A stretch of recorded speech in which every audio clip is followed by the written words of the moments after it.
رب يا رب يا الله. أعوذ بالله من الشيطان الرجيم. بسم الله Ahmed, we're good with live, right? أعوذ بالله من الشيطان الرجيم. بسم الله الرحمن الرحيم. الحمد لله رب العالمين والصلاة والسلام على سيدنا محمد أشرف الخلق وسيد المرسلين وعلى آله وصحبه أجمعين. اللهم زك نفوسنا أنت خير من زكاها أنت وليها ومولاها. اللهم أصلح ظاهرنا وأصلح باطننا واجعل ظاهرنا خيرا. اللهم ربنا إنا نسألك أن تهدي قلوبنا إليك. اللهم اهد قلوبنا إليك. اللهم طهر قلوبنا من الأمراض والأسقام واملأها بحبك وحب نبيك محمد صلى الله عليه وسلم. اللهم ربنا اجعلنا من أوليائك وأصفيائك وأحبابك. أحسن أخلاقنا هذب نفوسنا. اللهم هذب نفوسنا وحسن أخلاقنا وبارك لنا في أعمالنا وأعمالنا وأرزاقنا وأهلنا وذوينا وأحبابنا. اللهم أكرمنا بمعرفتك. اللهم أكرمنا بمعرفتك. اللهم أكرمنا بمعرفتك. اللهم ربنا زين قلوبنا بالحلم. اللهم زين أخلاقنا بالحلم واملأ قلوبنا بنور الفهم عنك يا رب العالمين. اللهم ربنا إنا نسألك أن تهدي قلوبنا إلى ما تحبه وترضاه. اللهم طهر قلوبنا من الأمراض والأسقام. اللهم طهر قلوبنا من الأمراض والأسقام. طهر قلوبنا وزكها يا ربنا من جميع العيوب والآفات.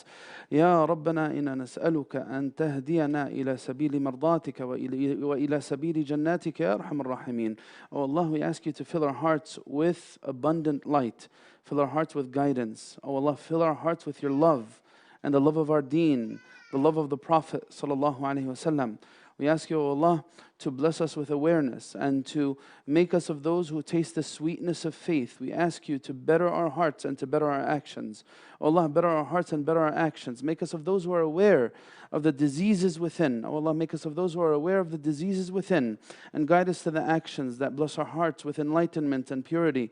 O Allah, we ask you to make us of your awliya, your beloved ones, or the ones who are guided to the right path. We ask you to facilitate for us our affairs and to make us of those who are enamored with healing their souls and to bringing our souls and our souls closer to you, Ya Rabbil Alameen, and to make that a means to your Jannah, Ya Rabb, Ya Rabb, Ya Rabb, Ameen, Ameen, wa akhiru da'wana alhamdulillahi Rabbil Alameen. Amma ba'd, Jazakumullah khair for attending today for the beginning of this course on diseases of the heart. And this is the first session and inshaAllah the beginning of a journey for every single one of us. In this course, we're all students. We're all students of our nufus. There's no one in their right mind that could really claim to be a master of the heart and the master of the soul, because the soul is something that is only at peace when it realizes its true master, and that is Allah Azza wa Jal. And that's why our prayer is that Allah purifies the soul. Allah is the master of the soul. He's the one who is aware of our ins and our outs, and He's aware of our deficiencies. He's aware of our sins, and we're all riddled with sin. We're all riddled with deficiency. We all hope to just be better human beings. And the more that I realize that that journey will continue until I meet Allah Azza wa Jal, the more that my heart will be healthy. That's the reality of purification of the soul. When I think that my heart is pure, it's not. When I think that my heart has reached completion and I've reached the ultimate growth in my iman, then that's the biggest hallmark of weakness in iman. The biggest weakness in iman is the assumption that the journey has ended, right? For the mu'min, the journey doesn't end until I meet Allah Azza wa Jal and He's pleased with me and I'm granted entrance into Jannah. That's the reality of it. And the reason why this subject is so sensitive is because the heart's sensitive. The word for heart in Arabic is qalb. And the reason why it was referred to as qalb is because لِكَثْرَةِ تَقَلُّبِهِ سُمِّيَ الْقَلْبُ بِذَلِكَ لِكَثْرَةِ تَقَلُّبِهِ, because it's frequently susceptible to change. And that's why the Prophet ﷺ would always make the dua. If the Prophet ﷺ was concerned about this, it shows us and it teaches us that every single one of us should be concerned about this. Prophet ﷺ would make the dua, Allahumma ya muqallib al-qulub, ثبت قلوبنا على دينك. Oh, changer of hearts, make our hearts steadfast upon your deen. That's a truly empowering realization. Some people think when I perceive the flaws and deficiencies within and I'm always reflecting on it, that's a sign of weakness. No, I should be confident in myself, right? I shouldn't think that I'm always flawed.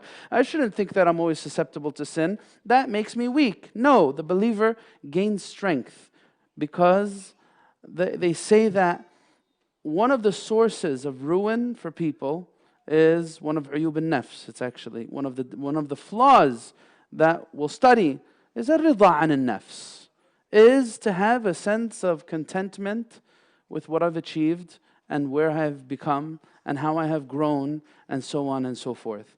So this course will make us all, inshaAllah, students of our nufus. And our nufus, our nafs, needs to be studied in detail.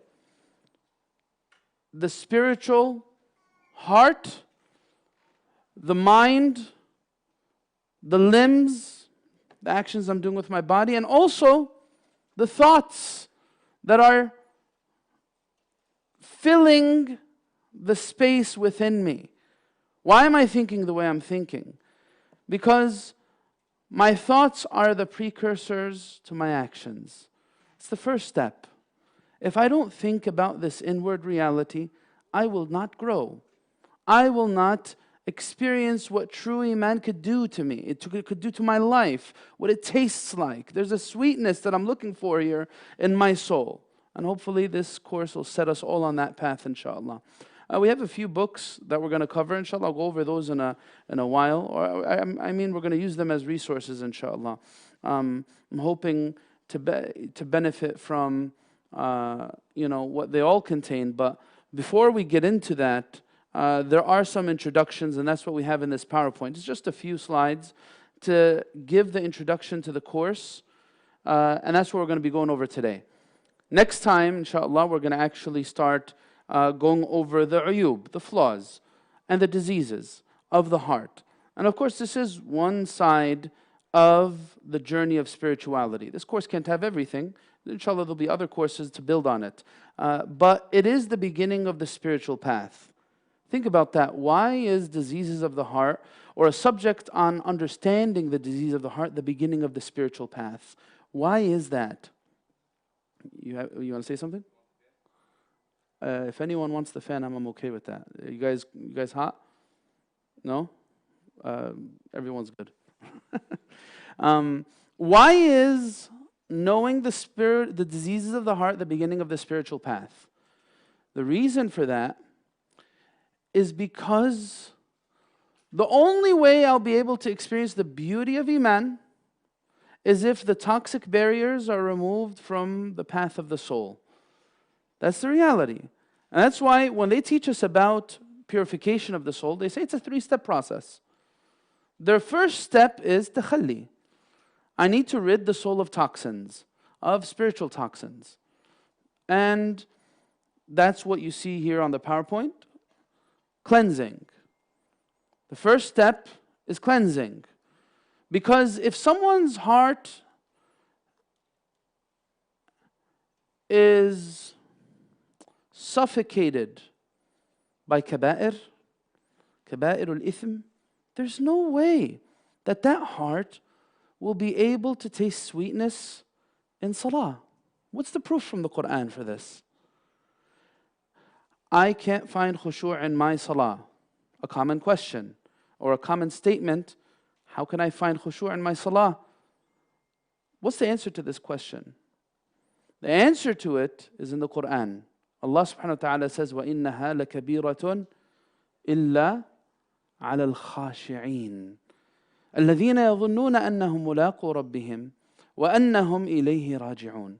Allah subhanahu wa ta'ala says that this path, praying to Allah, fasting, observing sabr, وَاسْتَعِينُوا بِالصَّبْرِ وَالصَّلَاةِ وَإِنَّهَا, these matters are too burdensome except on a people of khushu', humble submission, a lifestyle change, a lifestyle that one chooses for themselves. It's called khushu'.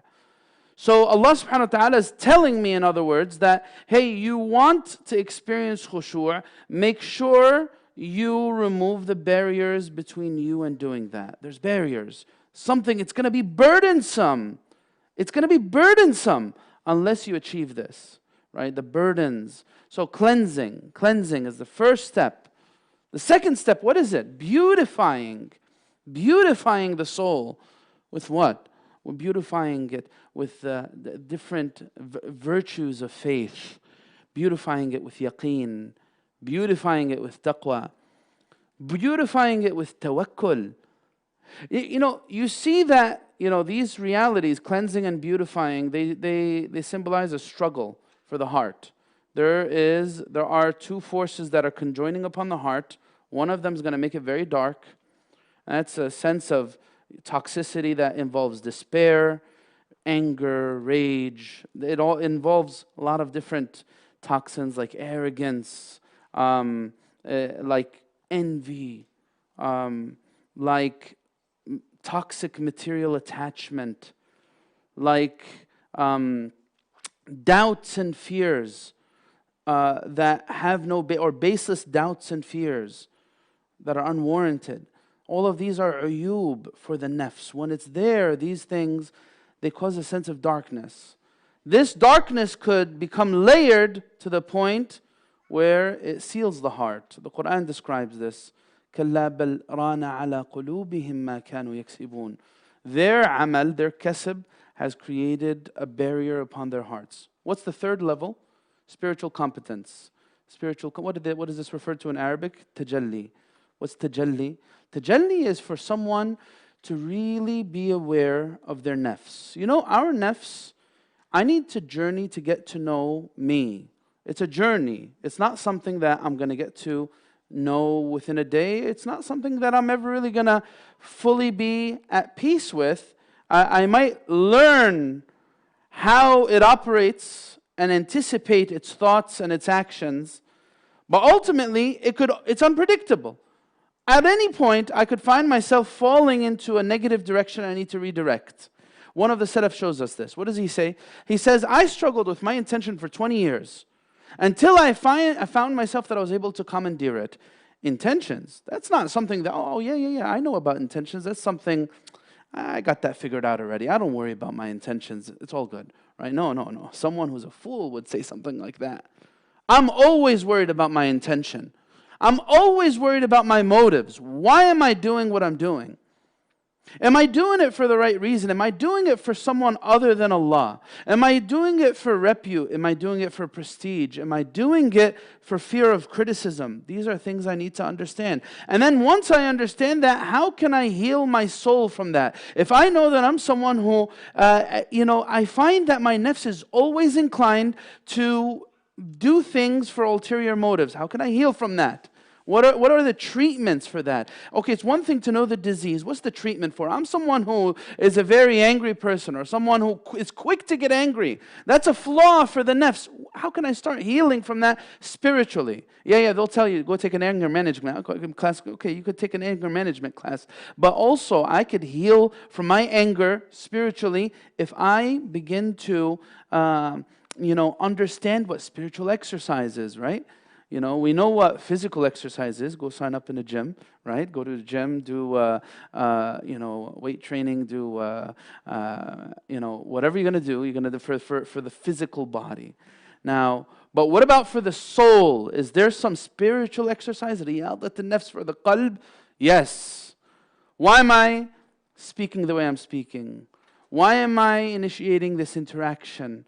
Why am I looking the way I'm looking? Why am I thinking the way I'm thinking? There's an endless set of questions, and you can always continue to do this. And if I continue to do that, I'll develop that sixth sense. It's called spiritual competence. Look, the Quran says it. Look what the Quran says. Very beautifully it says, وَلَا تَكُونُوا كَالَّذِينَ نَسُوا اللَّهَ فَأَنْسَاهُمْ أَنفُسَهُمْ. Don't be like those who forgot Allah. And hence, what was the punishment? They forgot their own nufus. That was the punishment. That was the punishment. That's enough of a punishment for someone to be completely oblivious, right? If I never think about spiritual things, guess what? It's going to be very difficult for me to find a sense of spirituality. It's something I need to be invested in. I need to be invested day in and day out. I have an opportunity at multiple junctures in my day to think about spiritual things. Once I invest myself in that space, I will be able to start realizing my spiritual hardwiring. I've been speaking about this in the past few khutbahs, right? It plays into everything in our lives. Wallahi, it plays into everything. The way we manage our relationships, our marriages, our homes, our money, our deen, everything. This is the most practical, relevant, important subject you'll possibly get into. Spiritual competence. What is that? That is, again, the know-how and the awareness of the ins and outs of my soul. I know that the shaitan usually comes to me in X, Y, or Z fashion. I know that the shaitan is misleading me through X, Y, and Z. I understand his tools. And I understand how my nafs has responded in the past to those tools. I'm aware. I'm invested in this space, and you know what? I'm going to try to figure out the things in my life through a different lens. Figure out the desires. How am I managing that? Figure out the misconceptions. How am I managing that? What are we trying to get at through this course? Again, this is just to get our bearings right, get our compass going in the right direction. Step one, this is what the course is going to mainly focus on. What are those things that are bad signs for my heart? Bad signs for my spiritual state? And now that I know the bad, how can I begin to treat that? It's you know, a second course would go into how do spiritual matters affect the soul and develop and enhance my spirituality. We're not going to be speaking about those things as much except on a secondary level. I want to focus because there's just so many flaws for the nafs that are very subtle sometimes. They're very, very subtle. And they need some thought. This is an introspective class. What does that mean? What does that mean? This is meant to be a class where we observe introspection. What does that mean?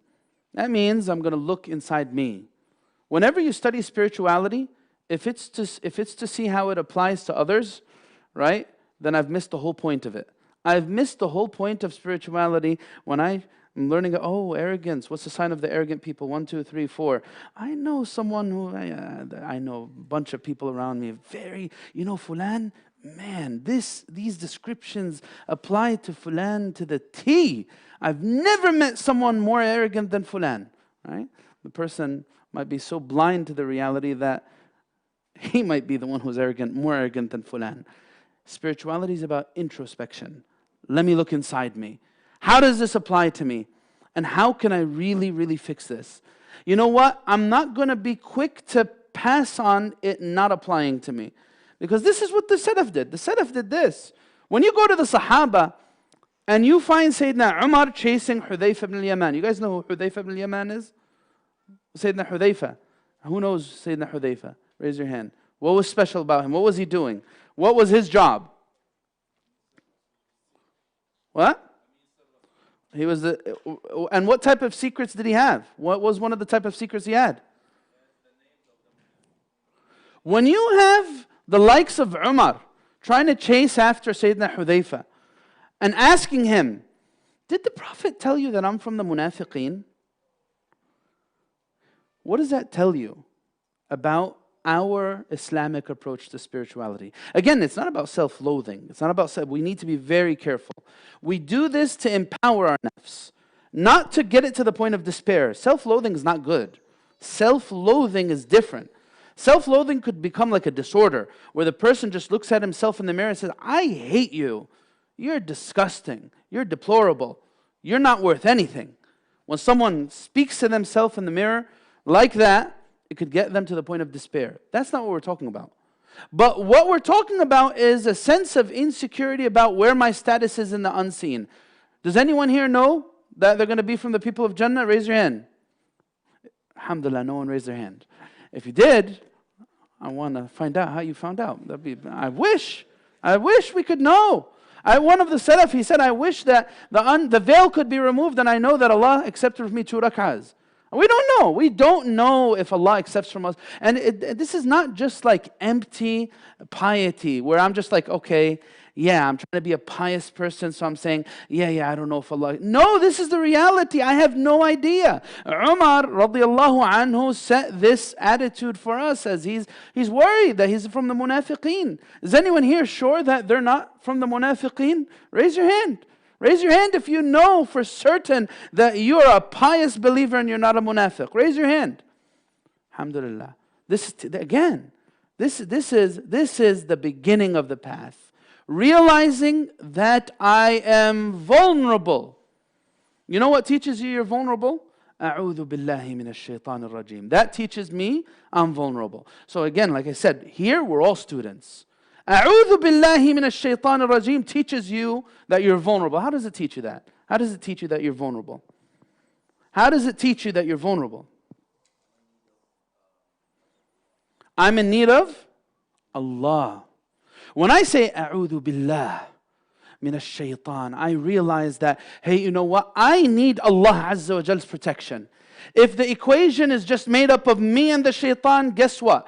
I don't trust myself. I know that I'm weak. I know I'm vulnerable. That's the beginning of the spiritual path. Realizing I'm a vulnerable human being who can fall into many different diseases, and I need to invest myself in building up my nafs. And if I do that, I'm going to be the happiest person on earth. Wallahi, the greatest happiness is spiritual happiness. So here he says, in the PowerPoint, what we're hoping to get out of this class, to develop a solid structure and framework for one's religious devotion. Right? This is not just something open-ended. You know, some people think, well, spirituality, okay, set of, motivational reminders and stuff like that. Nice things that, you know, you just hear casually and then you move on with your life. It's not a course. No, it is a course. I just need to accept myself as a student. What does that mean? If I come to this space right now, just hoping to hear a bunch of different motivational things and move on with my life, guess what? I'm not going to benefit. I'm not going to benefit. I need to accept myself as a student of who? A student of my nafs. A student of my nafs. If I do that, then I'll actually be able to put some thought into this. What's the structure for tazkiyah? What's the structure for it? Is it something open-ended? Everyone does however they want to do it. Khalas, that's it? No, there's a science to it. There's a science to it. Many books written on it. The nafs is not something that you just, hey, you know what, just think a little bit and, you know, you'll figure out different aspects of it. This is something that's been studied. Just as people study medicine, people study spiritual medicine. Actually, that's one of the names of the books that we're going to be using as a reference. It's a handbook of spiritual medicine, right? You want to understand spiritual medicine, this is the book for it.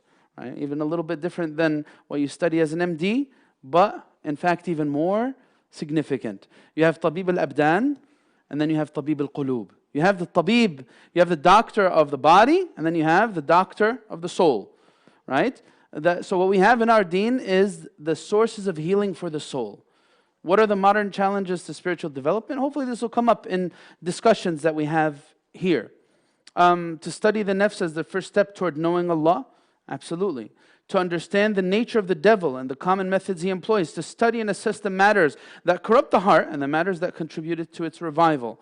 Now this is one of the books that we're going to be studying. This book, if you have looked at it, is actually quite dense. It's a book that is focused on the flaws and diseases of the heart, and it mentions about 69 of them. But it's a very, very concise book. It's a very small one. And in fact, some of these uyub are only described in a few lines. And some of them could be a little bit ambiguous. You know, what is he trying to say? And the words need to be unpacked. Because it's written by one of the scholars of the past. He's actually from the earlier generations. And his name is Abu Abdurrahman As-Sulami, Abu Abdurrahman As-Sulami. He is, one of the Shafi'i scholars of our past, and he's actually, if anyone knows other books about spirituality. There's a book in Arabic, it's called the Risala al-Qushayriya. It's written by Imam al-Qushayri. Abu Abdurrahman al-Sulami is the teacher of Imam al-Qushayri, if that means anything to you. He's also a teacher of some other scholars of the past and a student of some other scholars, like Al-Hafiz al-Daraqutni. He was one of his teachers, and others as well. So this book is one of the books we will be utilizing. A more modern presentation, more colorful, more illustrious, is this book here, A Handbook of Spiritual Medicine. We got copies in the masjid from this so far. If you guys want to buy this on your own, you can. It's available on Amazon. It's about $30, but it's very, very colorful. And I can send it around. As I'm speaking, if you guys want to take a quick look at it, we could send it to the brother side and then to the sister side for anyone who wants to take a quick look at the book and just pass it around as I'm speaking, inshallah. So it's very nice because it breaks things down with a lot of charts, with a lot of color, noting the disease, noting the signs for it, and then the treatments for it, and then the evidences for it from the Quran and from the Sunnah, inshallah. And then the third book that we could use as well, it's also a modern, it's a commentary by a modern scholar on a book that is classical. And this is the book, it's called the Purification of the Heart. It's very well known by Shaykh Hamza Yusuf. And it's a commentary. He's not the author. The actual book is a poem in Arabic written by someone from long ago. And in this book, you see it over there, it's available as PDF. It's going to be shared on the WhatsApp group. And in this book over here, he goes over the diseases with a little bit more detail. This is more like a manual. It gives you a general overview of many different types of diseases. This one focuses on a handful of diseases. So you see miserliness, hatred, love of the world. We're going to understand what that actually means. Envy, he says blameworthy modesty, fear of poverty, ostentation, vanity, fraud, anger, heedlessness.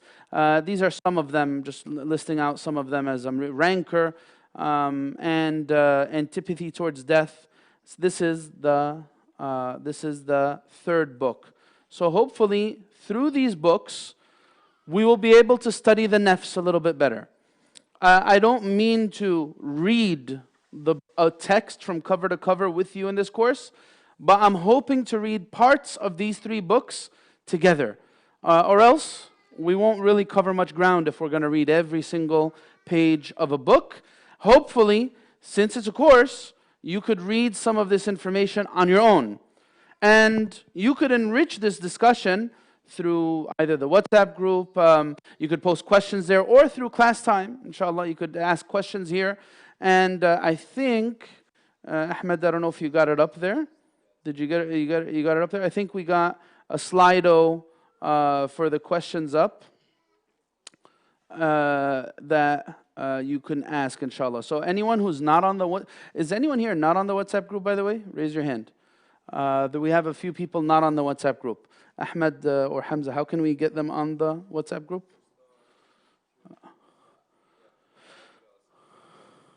Sounds good. He's going to get a QR code so to make it easier for you guys to ask. So at any point in this talk, if you guys want to post questions to the Slido, and then you can, like we do for our Friday forums, you can vote if you see a question there that you like, that you want to to be given priority. You can like the question, and inshallah I'll go through them before we finish today, inshallah ta'ala. Question or comment or whatever it is. We want the class to be engaging. I don't want it to be a straight up lecture. That's why hopefully having more than one book will push you to do some reading on your own. And will also, and hopefully having this Slido will push you to ask. And at certain points, we might have break up into groups to have a discussion about one of the diseases or a few of them. That might also be something that we try to incorporate into our class, bi'idhnillahi ta'ala. And in terms of the duration, right now we have this course set for the summer, and that's probably what we're going to stick to, inshallah. Before the summer ends, the course is going to be done. Probably sometime in mid-August. Hopefully we'll run it for, or towards the end of August for maybe up to 10 weeks, or 10 to 12 weeks, inshallah, 10 to 12 weeks. That way we can have a few weeks of a break before we offer a full course, inshallah. So 10 to 12 weeks will be the run time for this course, inshallah ta'ala. And we'll go to the next slide and share a few more introductory matters. So look, when it comes to understanding the soul, there's a lot of things, introductions that I need to be aware of on a personal level about how the nafs works. How does the nafs work? What different aspects do I have at play in how I make decisions and in how I view things and the way I talk? What do I have at play? You see in the slide, you have the mind, and then you have the heart, and then you have the limbs. The limbs.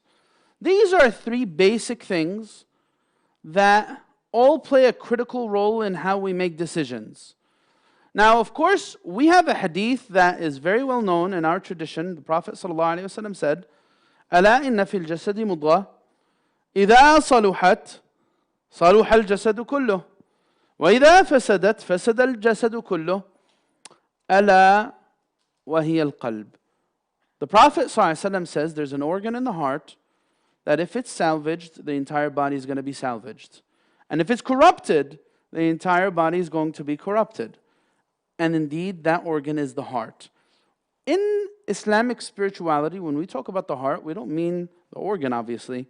We're talking about the conscience, right? The spiritual heart. The conscience, the spiritual heart. And when the Prophet ﷺ makes the heart at the core of it, it does not mean to say it is the end-all, be-all of it. No. No, as you're going to learn in this introduction, that what is in the heart needs to manifest in certain ways. And it's going to manifest in certain ways, positive or negative. Through my behavior, through the way I talk, the way I walk. That's the spectrum of spirituality, because basically Islam doesn't teach that you could experience true spirituality in your heart, yet everything about you and your life is completely divorced from that internal reality. What does that mean? Like basically, can someone say, you know what, even though I really don't do acts of goodness and I do all kinds of sins and I'm hardly doing any of my responsibilities to Allah or towards others, but I have a clean heart. My heart's clean. I'm pure. I'm pure. Can you have this dichotomy where the heart's pure but the actions are utterly toxic? No, you can't. And that's why what's in the heart will reflect through behavior. This is what the Prophet, there's a hadith of the Prophet ﷺ that tells us this.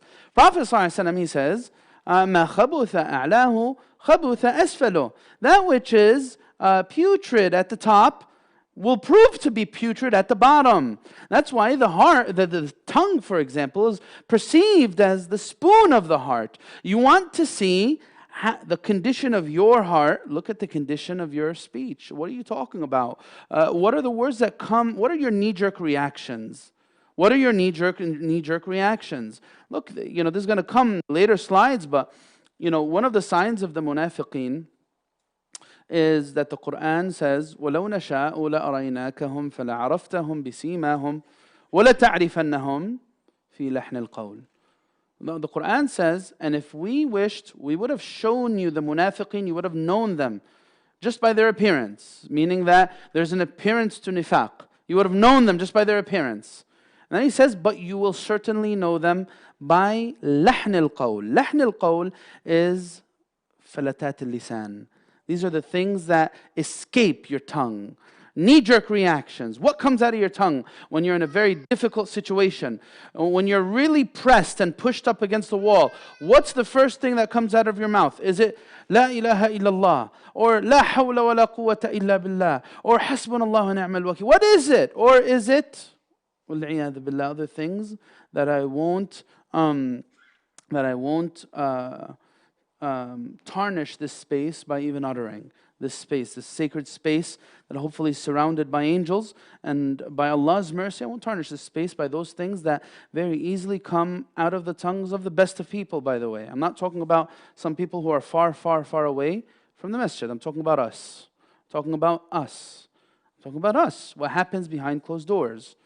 بَلِ الْإِنسَانُ عَلَى نَفْسِهِ بَصِيرًا وَلَوْ أَلْقَى مَعَاذِيرًا. The person is a witness on himself. Even if he was to put forth his excuses. Hey, you know you. Hey, you know you. Maybe everyone else is delusional about who you really are. But you know you. There's one of the hikam of Ibn Ata'illah. There's a little bit tangential, but it's within line with what we're describing. One of the hikam of Ibn Ata'illah says this. أجهل الناس من ترك يقين ما عنده لظن ما عند الناس. The most ignorant of people is the one who abandons the certainty he has of his own nafs for the assumptions that others have of him. It's a very profound statement, right? Right? Again, if you're in a class and you're treating this like a course, if I was you, take notes. Take notes. Take note of things, right? الفكرة صيد والكتابة قيده. If you hear something that you didn't know before, write it down. You're going to find that it's going to be a treasureful source of information for you later on, right? So what did he say here? The most ignorant of people is the one who abandons the certainty he has of his nafs for the assumptions that others have of him, right? I know who I am at every time of the day. You know who I am for 5 minutes in the day. The worst thing I could possibly do is to accept your 5 minutes of who you think I am and turn a blind eye to all the other hours that I know of my nafs, publicly and privately, right? So anyway, getting back to what we're saying here, the heart is at the core of it. It's not the end of it. The heart's at the core of it. It is not the end of it. And Islamic spirituality necessitates that what's in the heart needs to manifest through actions.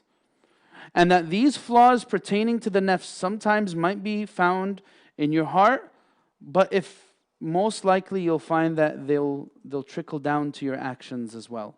Your words and your behaviors. Mind, heart, limbs. These three, the king of the body is the king is the heart. Imam Ghazali, this is an example that Imam Ghazali he gave. The king is the heart. The mind is the advisor. The mind is the advisor. It could either give good advice or bad advice. The limbs, they carry out what the heart tells them to do. That's the reality of it. That's the reality of it. The mind's the advisor, and the limbs carry out the function of the heart.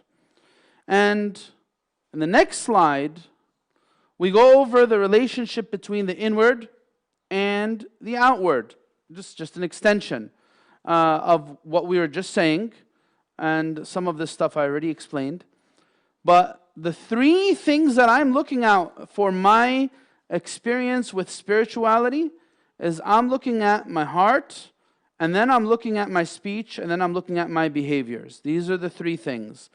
And when Iman matures, you'll find its impact on behavior. And that's why Allah likens it to a tree. Right? أَلَمْ تَرَ كَيْفَ ضَرَبَ اللَّهُ مَثَلًا كَلِمَةً طَيِّبَةً. Do you guys know this verse? You guys know this verse, Surah Ibrahim? Sort of. Pleasant word. What is this pleasant word? كَلِمَةُ التَّوْحِيد. Iman, that statement that symbolizes faith. Right? Iman's in your heart. What is it going to look like? It is like a tree. Just as a tree, when it grows, it impacts. It has an impact. Right? It provides shade. It provides nourishment and fruits. Right? These are the three. Same way, there's a strong correlation between our internal and external states. Now, of course, this has all been shared with you. If you guys don't know, and if you're not on the WhatsApp group, this PowerPoint itself has been shared with you as well. I need to focus on the soul. Why? Because it's what defines my humanity. What defines my what makes human beings, right? If I'm going to say it's the body, I'm going to be pressed. Because what happens very soon after a person dies? What happens to their body? It begins to what? Begins to decay. They need to apply certain things to it so that it doesn't rot too fast, right? So the human reality, when the soul is removed from the body is lifeless. It's as good as like a stone, right? I'm not saying, of course, there's a sense of karama and an honor for the human body. I'm not saying that. But there's a beautiful line that says, عليك بالروح فاستكمل فضائلها فإنك بالروح لا بالجسم إنسان. Be keen on the soul and complete its virtues. For you are by your soul, not your physical body, a human being. That's what makes your humanity unique. Your soul. Because what has your emotional state? What is it, your body or your soul? Your emotions hiding away somewhere in your arm or somewhere in the back of your head or something? No, it's your soul. That's why emotions and iman go strong together with each other. You want emotional healing? Go to spiritual healing. If you fix the soul, very likely you'll be able to fix the emotional state. Unless there's some condition that is due to some type of chemical imbalance in the brain or something that's, causes the person not to be well, even if they do whatever they can spiritually. That's possible. Sometimes you need medical attention to certain things that can't be resolved through change of behavior. But most things that can change through behavior could be changed by changing the condition of the soul. Now, I want to think about this soul a little bit further. Look, there's a comparison to draw between the heart, all right, so if we're talking about the conscience, then why say qalb at all? If we're talking, why say qalb at all? Because the spiritual heart or conscience is to our souls like the heart as an organ is to our body, right? Here there's some comparisons. The first organ to form in the embryo is the physical heart. Just as the physical heart is at the essence of my humanity, the spiritual heart is at the essence and core of my spiritual, or the presence of my soul. But there's a big difference between the two. What's the big difference between the two? The body's function ends as soon as the body dies. The soul's function, or the heart, the conscience of the human being, its function extends to the Day of Judgment, to the afterlife, right? That's why Sayyidina Ibrahim alayhi salam, he said, what did he say? يَوْمَ لَا يَنْفَعُ مَالٌ وَلَا بَنُونَ إِلَّا مَنْ أَتَى اللَّهَ بِقَلْبٍ سَلِيمٍ. The day that no wealth or family will benefit unless someone comes with a sound heart. That's not talking about this heart. Yeah, someone's heart might be completely sound, physically speaking, but when you talk about the condition of the soul, it's not like that at all. So that's the difference between the two. The body's function is only in this dunya. The soul's function is in this dunya and the akhirah. Have any of you guys seen a dead body directly? Have you ever seen a dead body directly? Have you ever seen it with your own eyes? You ever seen it? If you haven't seen it, look at a dead body. It'll do something to the condition of you. It'll wake you up. It'll wake you up. We have a police officer with us who can perhaps give us some insight into that. It could be very traumatic for people. If you've never seen a dead body and you don't see how bodies are washed, I guarantee you, it'll wake you up very quickly from one of the diseases that we're going to learn. It's called heedlessness, ghafla. If I am in ghafla, spiritual paralysis, I need to wake up. How can I wake my nafs up? I don't know how to wake it up. I'm shown a reminder and then I quickly forget. I need to wake it up. How can I wake it up? That's where you look for the treatment. But now look, when it comes to the significance of the soul and the condition of the soul, There is something unique in the Quran about the nafs. We know that the Quran, there's a lot of oaths by Allah in the Quran, right? Correct? There is a surah in the Quran that has 11 consecutive oaths. I need to know this surah. That surah is Surat, what surah is it? Has many consecutive oaths. Surat? What is it? Not Asr. Asr is very short. Shams. Surat Al-Shams. Surat Al-Shams has 11 consecutive oaths about natural phenomena. Natural phenomena.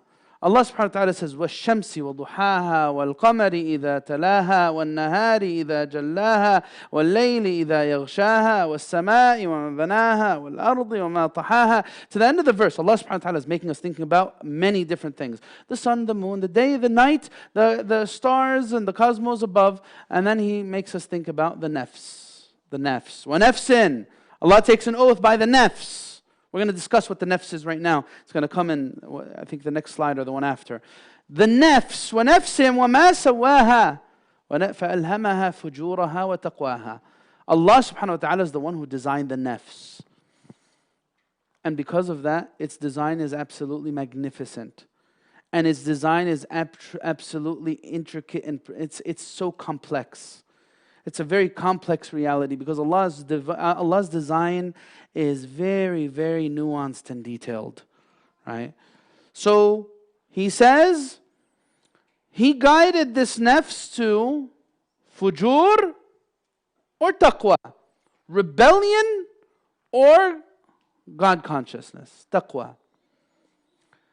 Guided it in what sense? Meaning that Allah subhanahu wa ta'ala has given the nafs the ability to process things in a way to realize that, hey, this leads to my betterment and this leads to my detriment. Right? This leads to my betterment, this leads to my detriment. This is going to help me, this is going to ruin me. The nafs is a very, very special creation of Allah Azza wa Jal. Right? That ability to critically think and process things, right? So He has succeeded, the one who purifies it. Allah takes 11 oaths to tell us one reality. If you purify your nafs, you've succeeded. If you ruin it and corrupt it, you've failed. So that shows us that everything in our life experience is banking on the nafs and the way we treat it. Does that settle in? Does that settle in? Everything in our life experience banks on the nafs and the way we treat it. The nafs and the way we treat it. The next slide. He mentions this in his introduction, in this book here, about 3 types of nafs. 3 types of nafs.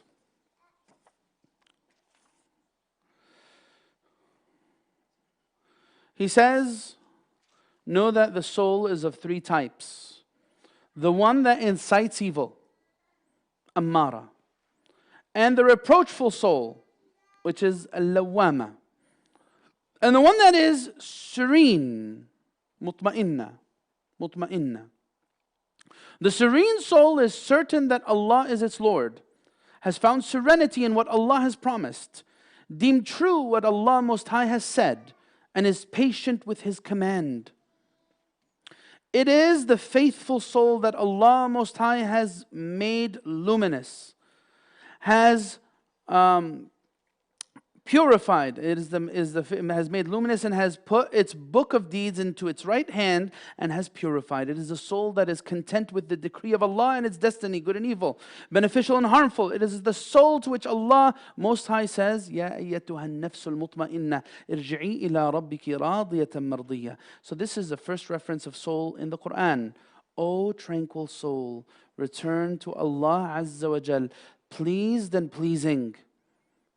So this is the tranquil soul. The second type of soul, he says, is a nafs al-lawwama. It's the reproachful one. It reproaches good and evil and is impatient, whether things are easy or difficult. It regrets what it has missed and reproaches for missing it, saying, if only I had done such and such, or if only I didn't do such and such. It is the immoral and rejected soul. Whenever this soul is dutiful or immoral, it reproaches. If it does a good deed, it says, why didn't I do more? And if it does an evil deed, it says, if only I had done that. So what is the reproachful soul? It is the one that's in between. It is the one that is tainted by wrongdoing, but then again, it's alive. So it realizes, hey, you know what, this wrongdoing is hurting me. Why did I do this? I want to emerge from this. And you know, instead of describing these as types, you could see them as phases. Because you know what? We're not always at the highest level of our faith. We all experience the reproachful soul in a sense that, hey, you know what, I fell into this. And, you know, I remember when I was in the last 10 nights of Ramadan, I felt like I was flying in the clouds. I felt so good. I was reading Quran. I was making a lot of dua. I was staying up throughout the hours of the night. I was always catching fajr. I was doing this, and that. I felt great. But then Ramadan entered, and I went from nafs al-mutma'inna, crashing down into a nafs al-lawwama, and I've regretted a lot of the things I've done. So, look here, he says, there's some quotes that you have here. Actually one of them isn't here. There's a verse in the Quran that says, وَالَّذِينَ يُؤْتُونَ مَا آتَوْا وَقُلُوبُهُمْ وَجِلَةٌ أَنَّهُمْ إِلَىٰ رَبِّهِمْ رَاجِعُونَ. Right? By the way, is the book still going around? It's still going around? Okay, good. MashaAllah. Huh? The QR is going around too? Did you put one by the sister side? Okay, it'll get there eventually. Just making sure no one ran away with the book. Anyway, so the verse says, وَالَّذِينَ يُؤْتُونَ مَا آتَوْا وَقُلُوبُهُمْ وَجِلَةٌ. Those who do what they do and their hearts are trembling because they know they're going to return to Allah. Sayyidah Aisha said to the Prophet ﷺ, is this about the person who prays and fasts, yet he steals, he fornicates, and he drinks alcohol? Is this the one whose heart is trembling? So then he said to her, no. This is about the person who does everything they should be doing, but they're afraid that Allah subhanahu wa ta'ala won't accept from them. This is speaking about the reproachful soul and nafs al-lawwama, right? So the third type of soul, and this is one that we should never allow ourselves to fall into. This is not the type of is not the type of experience I want my nafs to have. The third soul is the soul that incites evil, the one concerning which Allah said, وَمَا أُبَرِّئُ نَفْسِي إِنَّ النَّفْسَ لَأَمَّارَةٌ بِالسُّوءِ. He said this when conveying the story of Sayyidina Yusuf alayhi salam. It says, the ayah says, and I don't free my nafs, the soul does indeed incite to evil. And do you see who has taken his passion for his God? There's another verse. أَرَأَيْتَ مَنِ اتَّخَذَ إِلَهَهُ هَوَاهُ. And other verses which indicate the evils of the soul and its little desire for good. So this shows us the third nafs. This is a nafs. You don't want to fall into this because, hey, what? You know, this is like, you could consider these having like some spiritual pull. Like you have a gravitational pull or magnetic pull or something like that. You know, if I'm close to a nafs al-ammara, I'm going to find doing good things is going to be very hard for me. Why? Because my nafs is enamored with doing all the wrong things. My nafs, this is actually something, again, this needs to be treated. Because now, for someone who's invested their lives in getting closer to Allah, I might not have on the top of my list the biggest temptations are, let me go drink alcohol in a bar. It's not on the biggest temptations on the list. If you're someone who is close to the proximity of the masjid and remembrance of Allah. But there might be other things that are on your list. But the further I go from the proximity from goodness, the easier it is going to be for me to do those things that are far, far away from fitrah, right? The preservation of fitrah. Preserving fitrah is something that's absolutely key. Because when it's mutilated, it's a bottomless pit. I will continue to want more. That's one of the things that we learn in our Islamic tradition. What does it say? وَالنَّفْسُ كَالطِّفْلِ إِن تُهْمِلْهُ شَبَّ عَلَى حُبِّ الرَّضَاعِ وَإِن تَفْطِمْهُ يَنْفَطِمِ إِن تُهْمِلْهُ شَبَّ عَلى حُبِّ الرَّضَاعِ. So the nafs is like a newborn, like a child, like a baby.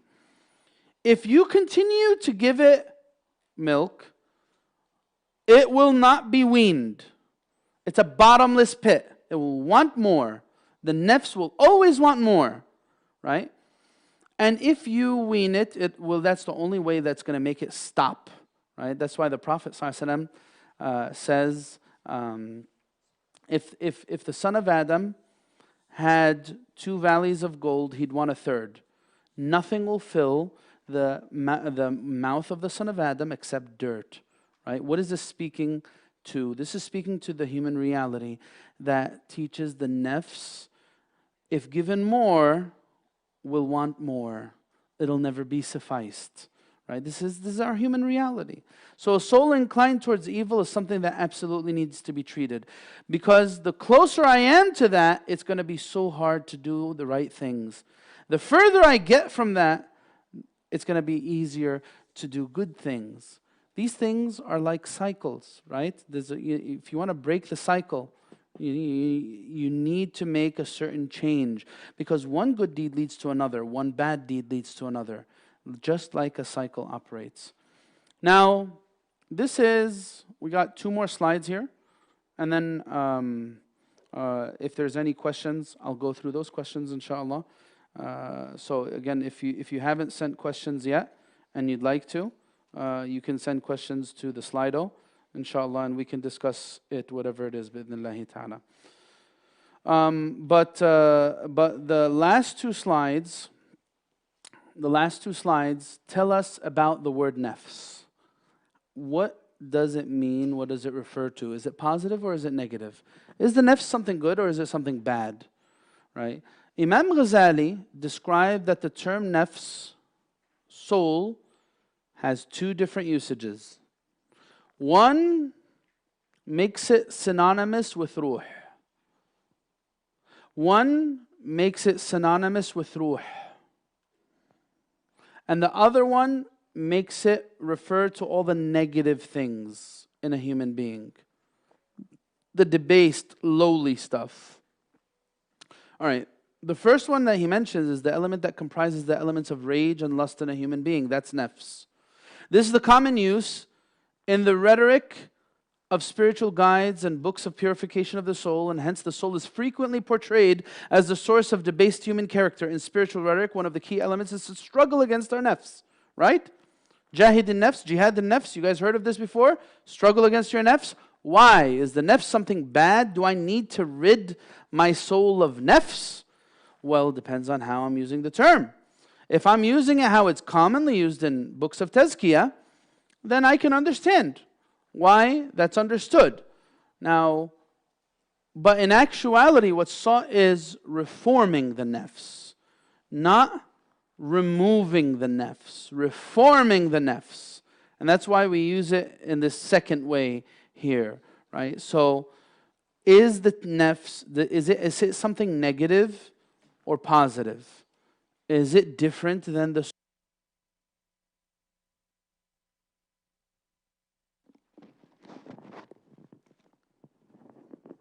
This one ran out of batteries. So is it different than the soul? The second usage makes it synonymous with the soul. Nafs and soul, same thing. Referring to the fitrah. And this could be positive or negative. And that's why we have Ya ayyatuha an-nafsul mutma'innah irji'i ila rabbiki radiyah. That's a positive reference of the term nafs, right? So is it positive or negative depending on how you use it, right? And on the right, you see what tazkiyah means. So tazkiyatun nafs. All right. I understand what nafs is now. It could either be used in a positive way or a negative way. Usually in the books of spirituality, it's used to refer as what? Positive or negative? Huh?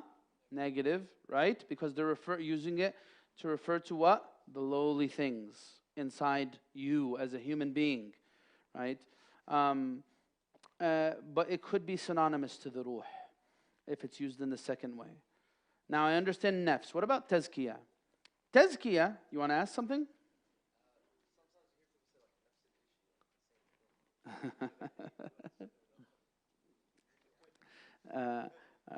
They mean mithl. They mean mithl. Yeah, yeah. They mean this like that. They don't mean nafs like the term, right? هذا مش نفس الإشي. All right. So cleansing is one definition. So, right, zakaytu thawb. What does that mean? I cleaned my thawb. Zakaytu thawb, meaning I've purified and cleaned it. So there's this element of purging the soul from those spiritual toxicity, right? That's one element in it. Then the other usage of the term tazkiyah, zakah, what is it referring to? Nama, growth. That's why zakat al-mal, you guys know zakat al-mal, the zakah of your money. What does that mean? Zakah purifies your money and it causes it to grow, right?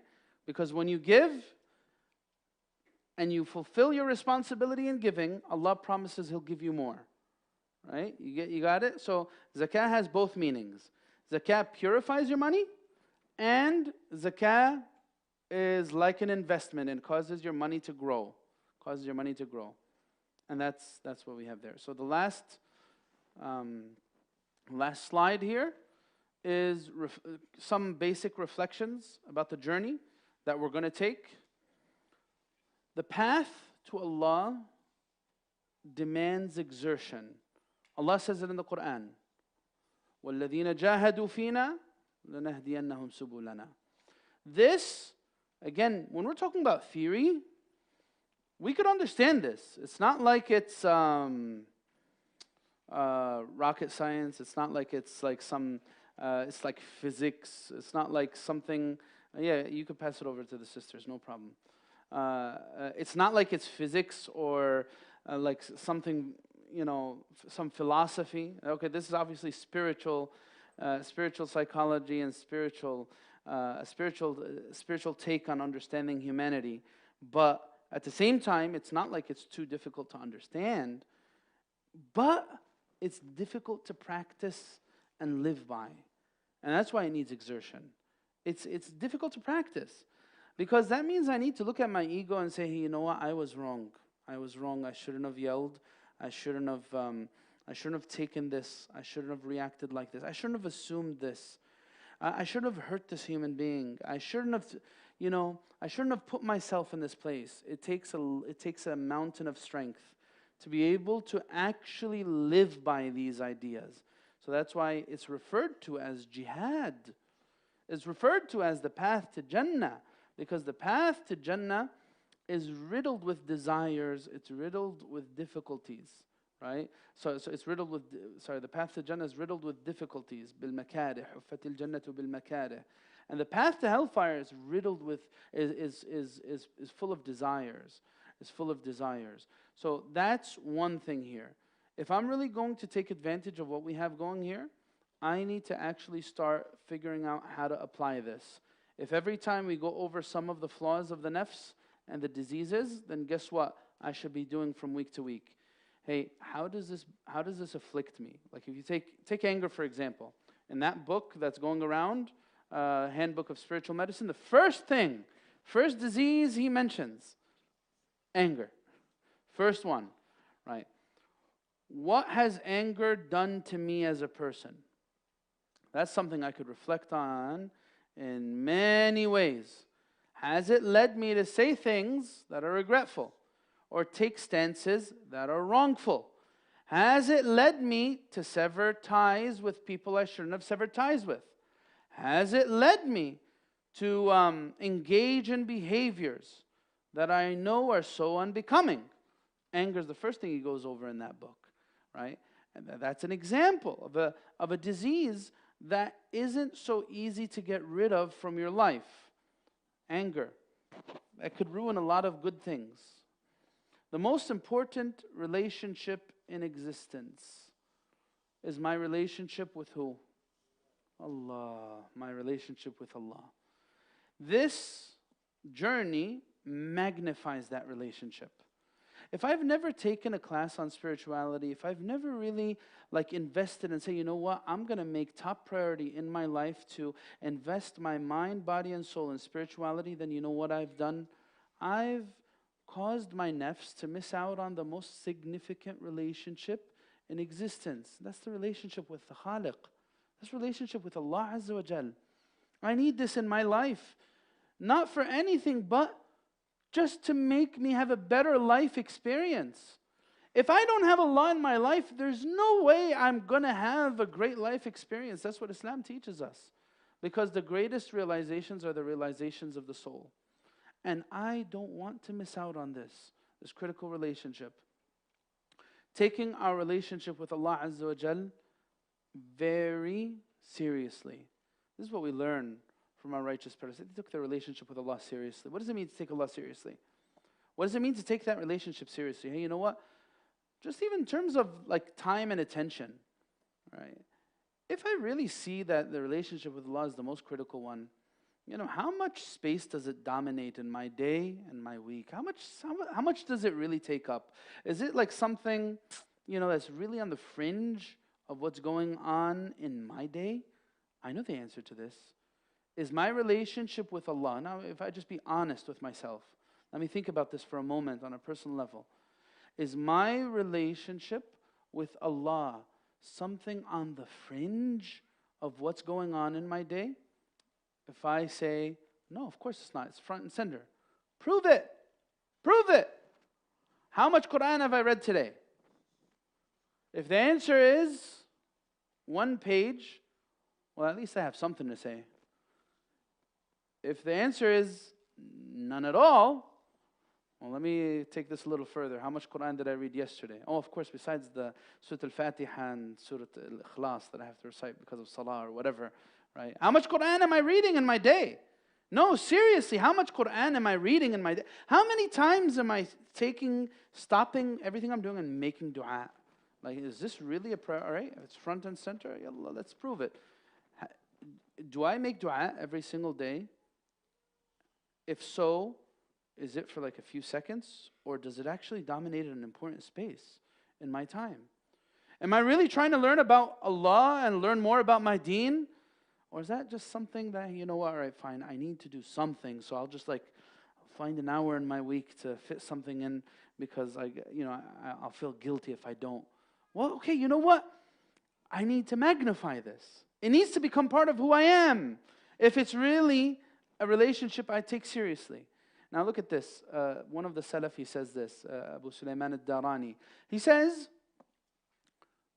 I emerge from my home, I come out of my house, and everything that my eyes fall onto, I reflect on. I see either a sign in Allah for me, a sign from Allah to me in this, or a blessing from Allah upon me.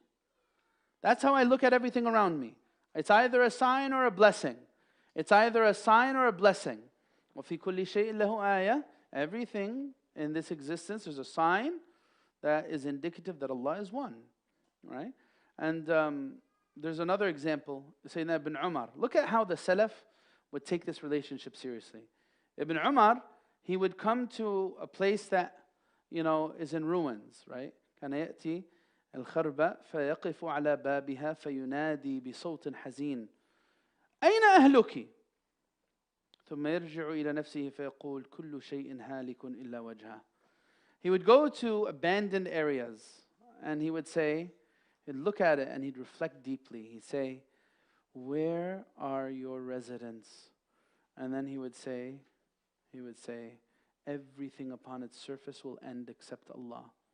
Everything. If you go to the graveyard, you're going to see like utter peace. The only thing you're going to hear is the birds chirping. Maybe if it's next to a highway, you'll hear the cars on the highway driving. But in terms of the people, especially if you go to one of the big graves, you see like as far as your eye could see. Imagine if each one of these individuals was standing outside their grave and you could see them. How would they, how packed it would look like to you. But when you go to the graveyard and they're all underneath, and 6 feet under, it looks empty, right? Those people, there's a lot to reflect on in that. These are the things that, will remove a great deal of burdens from my soul. I need these burdens removed. Wallahi, if I want peace, then I need to remove diseases from my heart.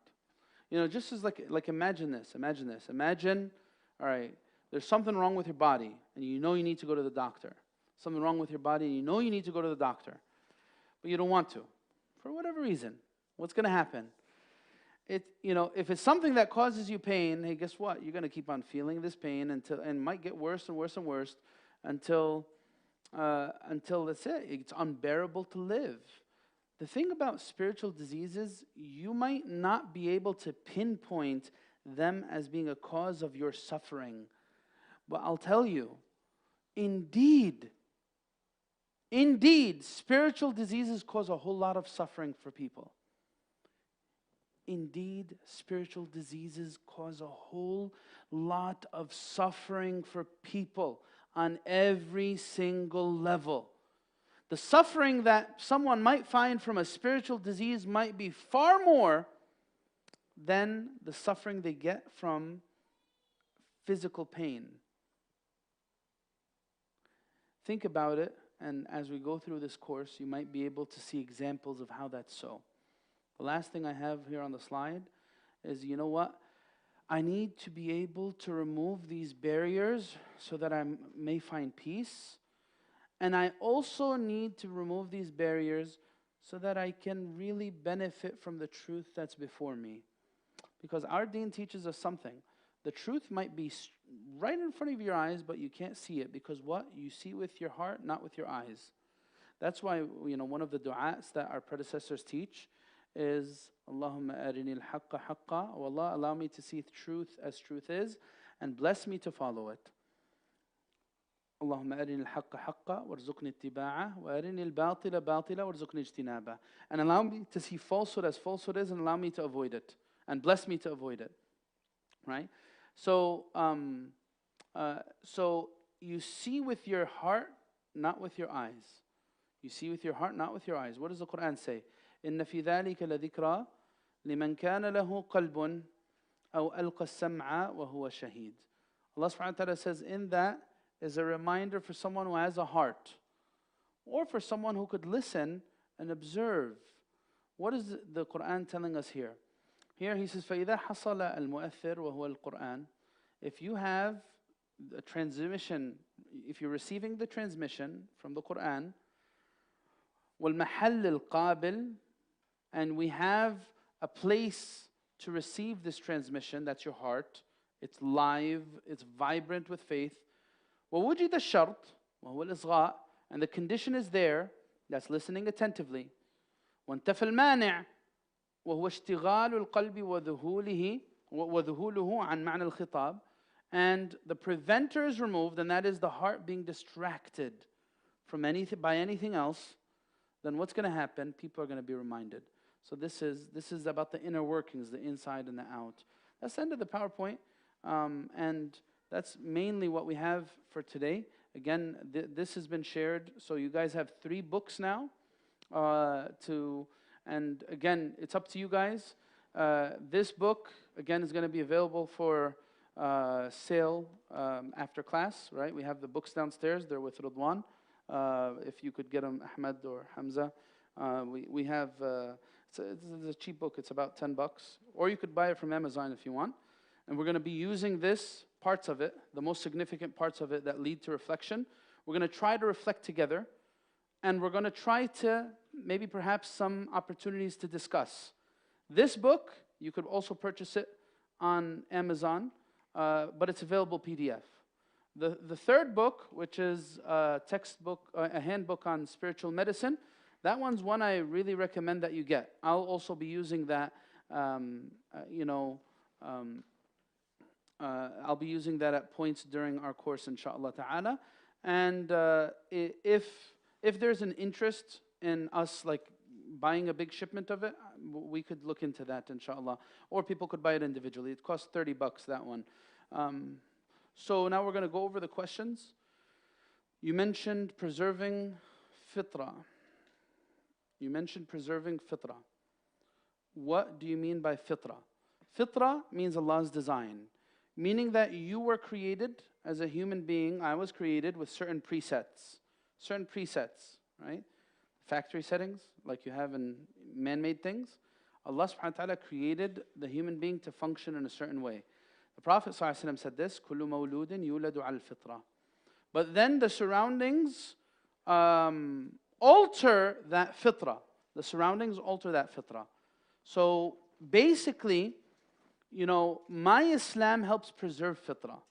Me avoiding sin helps preserve that fitrah. When I allow my nafs to run wild, that's when it starts mutilating my insides, my fitrah. It starts mutilating it. And I start, becoming far away from, from what Allah subhanahu wa ta'ala wanted for me as a human being. We're not just talking about lustful things here. We're talking about even the manner of the way I speak, my behaviors, my emotional stability. Iman, by the way, contributes to emotional stability. Iman contributes to emotional stability. Nifaq, hypocrisy, contributes to emotional instability. Right? So that's what we mean by fitrah. If anyone has a follow-up, they can ask. But fitrah basically means Allah's design. What do we learn about Allah? What is Allah's design? Well, I learned that in the Quran and Sunnah. That's what I learned in the Quran and Sunnah.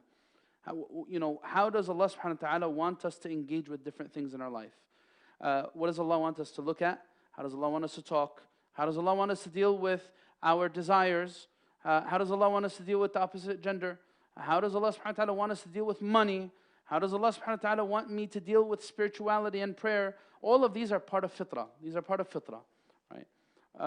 Why does Allah want me to fast? What is that seeking to preserve in my fitrah? And so on and so forth. The different ibadat and what they do. There's another question here. When trying to purify our heart and be aware of how do you avoid, how do you avoid falling into having constant anxiety and negative thoughts? Well, look, the greatest cure for a lot of these things that are relating to distortions of reality is ilm. Ilm, knowledge, awareness. Look, it's one thing to want to be a spiritual person. It's another thing to know how to go about living spiritually. And when we mention that framework, how do we go about being spiritual individuals? We have the greatest model of spirituality in who? In the Prophet sallallahu alaihi wasallam, right? So when it comes to purifying our hearts, if I become invested in learning the ins and outs of this and actually developing an awareness, I will understand, hey, you know what? This is unwarranted anxiety, right?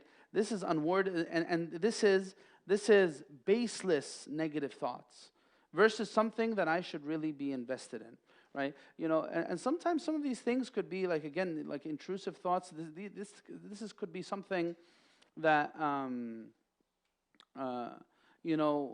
could get to the point of being a disorder, right? Something that is very excessive. That's and sometimes you need. Look, one of the things that our predecessors teach, and really we have this in our Islamic tradition in general, is it's not really about do-it-yourself methods. Like live in your own bubble, figure this stuff out, read it by yourself, and that's it. It's the end of the story. How will I know if this is a warranted feeling or a warranted thought? Sometimes in order for me to develop that awareness, I need to present it to someone who is well-versed in the matters of the soul. Is this something that I should be thinking about? Is this a way that is ideal for me to operate, or is this not? So in the past, there was always this spiritual mentorship in the history of our Islamic tradition. Spiritual mentorship. This is something that we don't really have today, and this is why it's very difficult on many levels to figure certain things out. Sometimes I need to be able to present it to somebody else. That's what I would say about that. Does anyone have direct questions they'd like to ask, or should I keep on going through this? Any direct questions? Any direct questions? Okay. The next question that we have here is, how does a person with a mental illness approach nafs and utilize spiritual medicine to the capacity that someone who does not have an illness?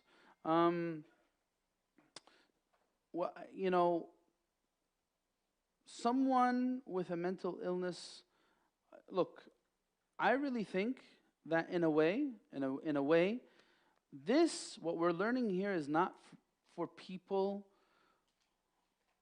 Basically, what I'm trying to say is every single one of us, if we look carefully, has those flaws within them. This is not for a category of people as opposed to another. Not for people with mental illnesses, but you will find if you go like in the tradition, like of therapy and people like who people who sit with those who have been through trauma. Even if you go to like psychologists and people who try to help people navigate some of the things relating to, some of their mental health issues, you will find that on the top of the list, they magnify the significance of spirituality in healing from a lot of the conditions that people have. Maybe not completely healing, but maybe perhaps reducing the effect of these things, right? So when we, for example, depression, we have clinical depression, and then we have day-to-day depression. Someone who's clinically depressed is someone who, even if everything in their life is perfect, they just can't escape these certain feelings that they have. It's not relating to behavior. It's something clinical. And, even for someone like that, they will say if you invest yourself in a spiritual lifestyle, it'll help you cope. It'll help you cope. Spirituality is one of the greatest coping mechanisms that mental health professionals will tell you about. So that's one way. But of course, for us, this is for everybody. All of us really have those flaws. We just either realize them or don't. But definitely, there is no greater power in this existence that Allah subhanahu wa ta'ala created, greater and more magnificent than the soul. That's why there was a verse that says, وَيَسْأَلُونَكَ عَنِ الرُّوحِ قُلِ الرُّوحُ مِنْ أَمْرِ رَبِّي. They ask you about the soul, tell them the soul is from the affairs of Allah. The soul is a very, very strong source of power. It could, the mind could either trick you. The mind could trick someone who's perfectly healthy into making themselves feel as though they're crippled. Is that powerful or not? Doctors tell them, hey, there's nothing wrong with you at all. We don't have a medical explanation as to why you feel so crippled and unable and incapable.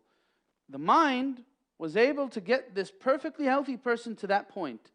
And the mind and the soul, the soul is powerful enough to make someone who is terminally ill feel more capable and have stronger will than people who are living their lives normally, right? You'll find that. You will find that. Go look for stories. Trust me, you'll find that. There are people to this day, they have terminal illnesses and they're not going to live. But the power of their soul, Allahu Akbar, makes them as though they're more capable than the people who are healthy. So that's a big sign, right? So in our spiritual heart, what is the difference between our conscious and subconscious mind? I don't fully understand the question. You mentioned the 3 types of nafs, and I think I fall into the category of the reproachful nafs. How can I achieve the mutma'inna type? So look, as I said, I like to see these two as experiences. It's going to fluctuate. There's no one whose nafs is going to be mutma'inna through and through, from the beginning of their life to the end of their life. There's going to be ups and downs. Unless you're talking about like a prophet or someone who's divinely protected or something like that. But it's phases that you go through. It's experiences. So how can you get to the mutma'inna type? Well, this is what the whole story is about.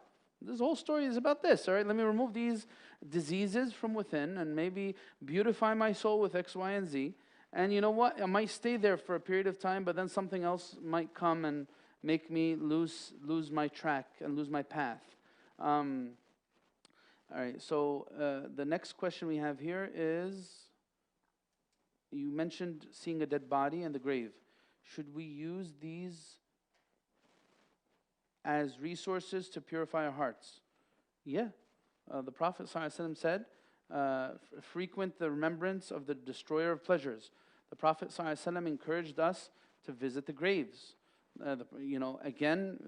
Washing a body is an extremely spiritual experience. If you haven't done it, maybe you could assist in one time and, in washing a body. It's a very unique experience, and it takes it takes a lot of strength to be able to stomach it sometimes, to be able to do this. But again, the effects that it could possibly have on you are really great. So how do you overcome the sense of regret, failure, and the nafs? Constantly having a sense of shortcoming. All right, look, we seek awareness of our souls to change our behaviors.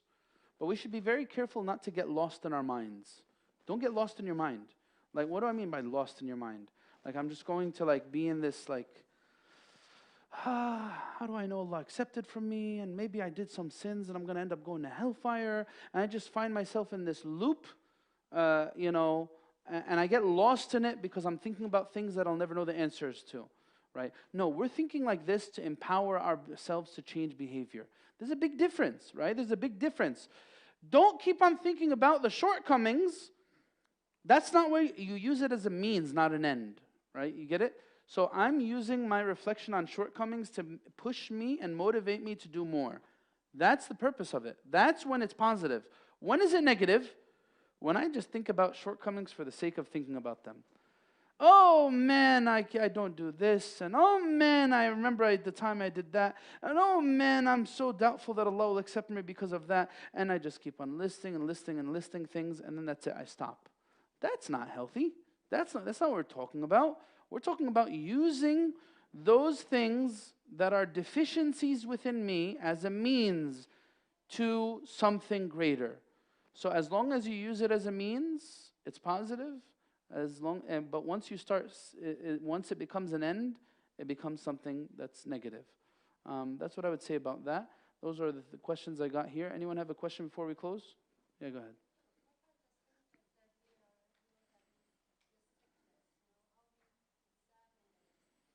How do we examine ourselves? So there are, in the book, that book over there that you looked at, there are signs for each disease, right? And then there are methods of treatment. So for example, one of the diseases of the heart is having a desire to show people your actions. I want to show off.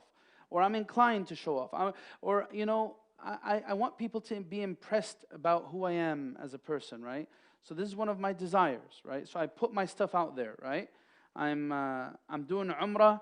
I'm not saying everyone who does Umrah does this. Again, it's for introspection. I need to think of me, right? I'm doing Umrah and I want to take a selfie by the Kaaba and put it on social media, right? I need to ask myself, why exactly am I doing this? Is it for me to project a facade? Sometimes it is. Sometimes it's not. Again, but I need to ask myself that question. I need to ask that of me. Why am I doing this, right? Now, if I find myself inclined to do things for the wrong intentions, the Quran says it. Hey, if you give those in need, in tubdu sadaqat, فَنِعِمَّهِ. If you make your charities public, they're blessed. Very good. But if you conceal them, it's better for your nafs. Why? Because it's one of the methods of treatment for riyat. They say someone who has this disease of riyat, showing off, ostentation, best thing they could possibly do is do more private actions that no one else knows about but Allah subhanahu wa ta'ala. This is one of the methods of treatment. It's not the only one. But this one, when I start having things that are only between me and Allah, it lessens the motive of riyat and ostentation. Another thing is to really, again, you've heard of cognitive behavioral therapy, right? We in our Islamic tradition have cognitive behavioral therapy, spiritual cognitive behavioral therapy. Really. So what's a way that I could treat myself spiritually from riyat? I need to realize, where is this void coming from? I fall into this disease when I think that what people offer or can offer can be likened to what Allah offers. It comes from a sense of weak yaqeen.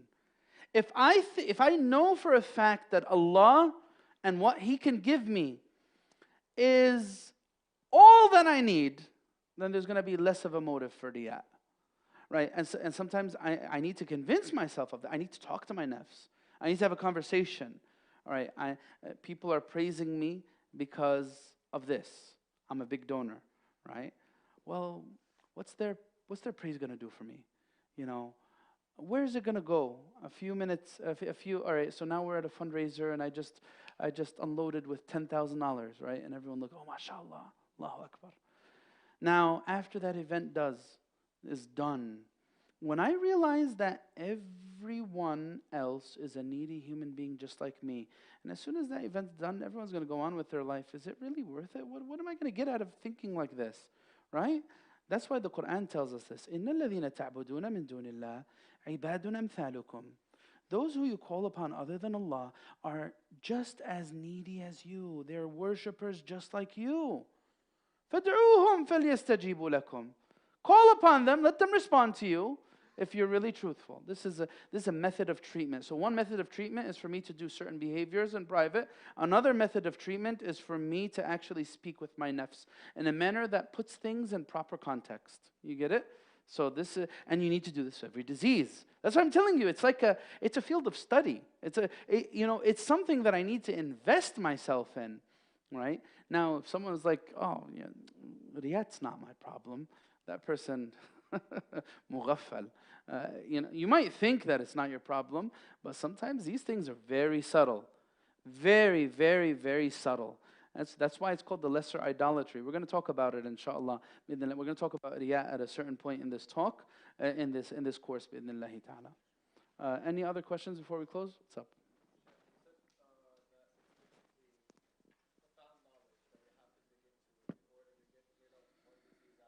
Yeah.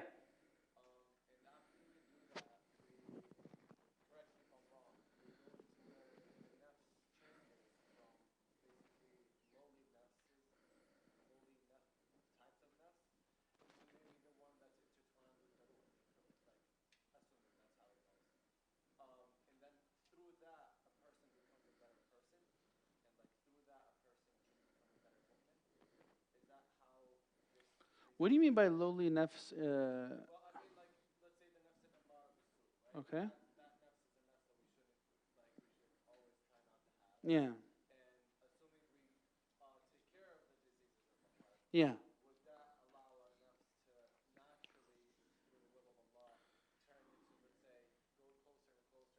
Yes, it would allow you, but again, it's not like one of those things that, okay, I'm done with this. I moved on. All right, I got rid of a nafs al-lawwama, nafs al-ammara bis-su. It's not like that. In that, like what? Like, all right, you drank water for today. MashaAllah, you had 8 cups of water or whatever. I had a lot of water. I don't need any more water today. All right. If I don't drink water tomorrow, is the water I drink today going to suffice for me? All right, khalas, that's it. I don't want water. I had it last week. I'm just going to stay without water, right? So basically, in other words, it's something that you constantly need to tend to. If you don't, it's going to start corrupting, right? Just like imagine like the air you breathe, right? Me breathing now, if I stop breathing for a few minutes, I'm going to be dead, right? If I stop breathing, so it's the same thing with the soul. At any point, my heart could switch back again to a sinful mode. And if I allow it to switch back and it progresses, it's going to become nafs al-ammara bis-su again. You get it?